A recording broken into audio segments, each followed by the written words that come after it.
À Tombouctou, dans le nord du Mali, les rebelles islamistes d'Ansardine, qui se revendiquent d'Al-Qaïda au Maghreb islamique, ont détruit une dizaine de mausolées dédiés à des saints de la tradition soufie. Ils ont également brisé la porte d'entrée d'une mosquée qui, traditionnellement, devait rester close.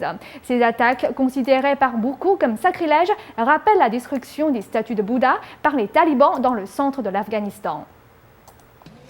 Des militants du groupe Ansardine liés à Al-Qaïda au Mali ont ignoré les appels internationaux et ont contribué à détruire les mausolées des saints soufis dans la ville de Tombouctou. Les militants islamistes ont usé de haches, de pelles et de marteaux pour détruire les tombeaux des saints locaux sous prétexte que ce ne sont que des idoles. Le groupe Ansardine applique strictement la loi de la charia et considère la version soufie de l'islam comme idolâtre.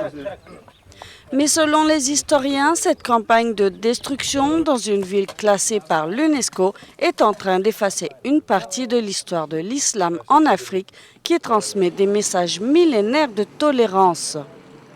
L'an dernier, des tombeaux soufis avaient déjà été attaqués par des salafistes radicaux d'Égypte et de Libye. Le groupe Ansardine est composé de militants islamistes de diverses nationalités, dont des Maliens, des Algériens et des Nigériens. En alliance avec d'autres groupes liés à Al-Qaïda, ils se sont appropriés un mouvement séparatiste de rebelles touaregs et contrôlent maintenant les 2/3 du nord du désert du Mali. Ce territoire est plus grand que la France et le Mali et il est en passe de devenir un refuge pour tous les djihadistes. Les attaques de Tombouctou rappellent la destruction par les talibans en 2001 de 2 statues de Bouddha vieilles de 6 siècles sculptées dans la roche dans le centre de l'Afghanistan.